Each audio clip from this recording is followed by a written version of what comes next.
नमस्ते। क्या आप महसूस कर सकते हैं उस क्षण को जब समुद्र की गहराइयों में एक ऐसा मंथन हुआ जिसने ब्रह्मांड के संतुलन को बदल दिया। एक महासागर जो समय से परे है और एक मंथन जिसने केवल अमृत ही नहीं बल्कि अनगिनत कहानियां, रत्नों और प्रतीकों को जन्म दिया। ये कथा है समुद्र मंथन की। भगवत पुराण में वर्णित है कि भगवान विष्णु ने विशाल कछुए का रूप धारण किया। उनकी पीठ पर मंदराचल पर्वत रखा गया जो मंथन का धुरा बना। रस्सी के लिए वासुकी नाग को चुना गया। हलाहल विष। स्कंद पुराण में हलाहल का वर्णन मिलता है। सभी ने भगवान शिव का आवाहन।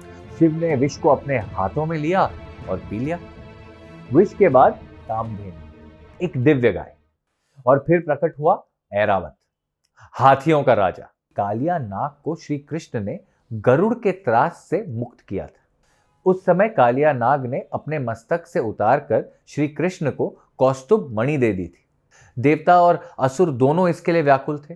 आखिरकार भगवान इंद्र इसे स्वर्ग ले गए और नंदन वन में स्थान दिया। फिर कल्प वृक्ष, हर इच्छा को पूरा करने वाला वृक्ष मंथन से प्रकट हुआ। यह कथा है संघर्ष की, सामंजस्य की और अनमोल धरोहर की।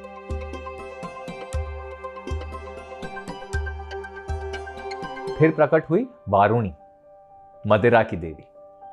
भागवत पुराण और विष्णु पुराण में वर्णन मिलता है कि वारुणी देवी का रंग स्वर्ण के समान चमकदार था। उनकी आंखें मानो किसी मदिरा के प्याले से टपकती मिठास की तरह थी। उनके बाल ऐसे थे जैसे रात का अंधकार अपनी सबसे कोमल छवि में, और उनके होठों से हर शब्द जैसे गीत बन जाता था। महाभारत के अनुसार वो केवल मदिरा की नहीं बल्कि संयम और भोग के बीच संतुलन का प्रतीक थी।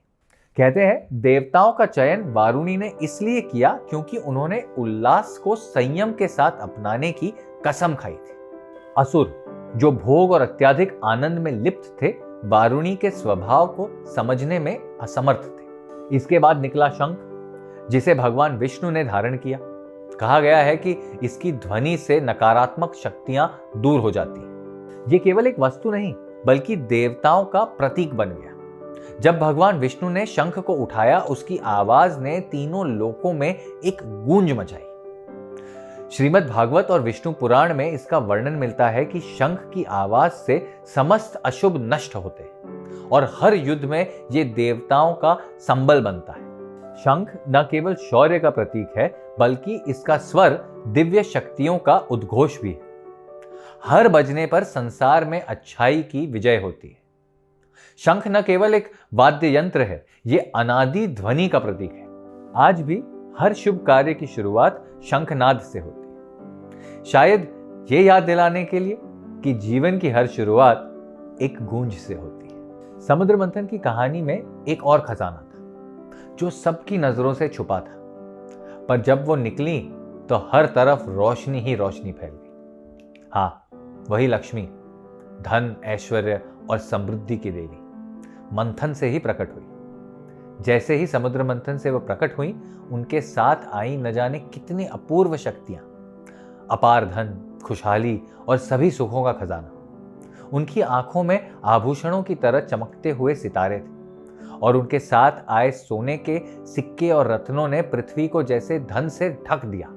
लक्ष्मी की सुंदरता से पूरा ब्रह्मांड मोहित हो गया। उनका हर अंग जैसे स्वर्ण से बना था और उनकी मुस्कान में समृद्धि की गहरी छांव थी। महाभारत में कहा गया है कि जहां लक्ष्मी का वास होता है वहां लक्ष्मी के साथ साथ धन और सुख भी विराजते हैं। महाभारत और लक्ष्मी पुराण में बताया गया है कि वो हमेशा भगवान विष्णु के साथ रहती है और उनके कदमों में विशेष रूप से विष्णु पद है। वो हमेशा सत्य और धर्म की राह पर चलने वालों को ही अपनी कृपा प्रदान करती है। समुद्र मंथन में जब हर देवता और राक्षस ने अपनी पूरी ताकत लगा दी थी, एक अद्भुत चीज उभरी। वो था शारंग, भगवान विष्णु का धनुष। ये कोई साधारण धनुष नहीं था, बल्कि वो शक्ति थी जो हर अस्तित्व को चुनौती देने की ताकत रखती थी। सिर्फ युद्धों में ही नहीं, शारंग के सामने दुनिया का कोई भी संकट स्थिर नहीं रह सकता। माना जाता है कि शारंग के तार में इतनी ताकत थी कि अगर उसे सही दिशा में खींच लिया जाए तो पूरी दुनिया हिल सकती थी। अब देवताओं के बीच जब सबकी नजरें उस अमृत कलश पर थी, एक और जलता हुआ रूप बाहर आया। उसके हाथों में था न केवल अमृत का कलश, बल्कि चिकित्सा का अनमोल ज्ञान। धन्वंतरी, आयुर्वेद के देवता, जो शरीर के हर रोग का इलाज जानते थे। वो बस एक चिकित्सक नहीं थे, वो जीवन के रहस्यों के रक्षक थे। जब किसी को कोई रोग छूता था तो धन्वंतरी का नाम लिया जाता था। इस दुनिया में वे सिर्फ अमृत ही नहीं, बल्कि जीवन को ठीक करने का तरीका भी वे लेकर आए। सोचिए, अगर वो ना होते तो क्या होता। आज जो हम आयुर्वेद को अपनाते हैं वो सब उनकी ही देन है। तो ये मंथन तो बहुत लंबा और कठिन था ना, लेकिन कोई भी नहीं जानता था कि समुद्र से क्या क्या निकलेगा। हर कोई बस उस दिव्य अमृत का इंतजार कर रहा था, जिसे पीकर वे अमर हो सकते। और फिर अचानक समुद्र की गहराइयों से एक सुनहरी चमक उभरी। धीरे धीरे वो चमक बढ़ी और फिर वो अद्भुत पात्र बाहर आया। वो था अमृत का कलश। लेकिन विष्णु जी ने इस पूरे दृश्य को बहुत सूझबूझ से देखा।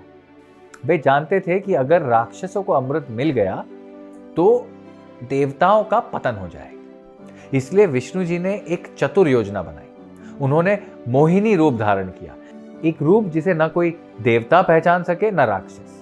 वो एक सुंदर, आकर्षक और दिव्य स्त्री के रूप में प्रकट हुए। मोहिनी के रूप ने सबको चकित कर दिया।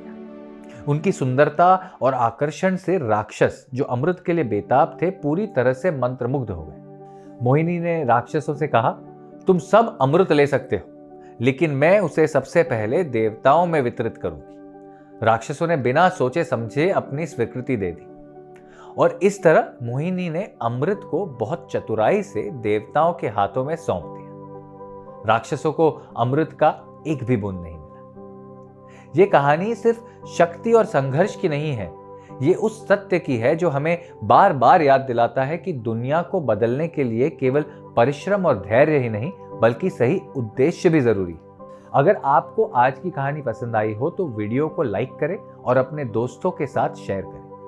हमारे चैनल को सब्सक्राइब करना ना भूलें ताकि आप हमारी आने वाली रोमांचक कहानियों को मिस न करें। और हाँ, बेल आइकन को दबाना ना भूलें ताकि हर नई वीडियो का नोटिफिकेशन आपको सबसे पहले मिले।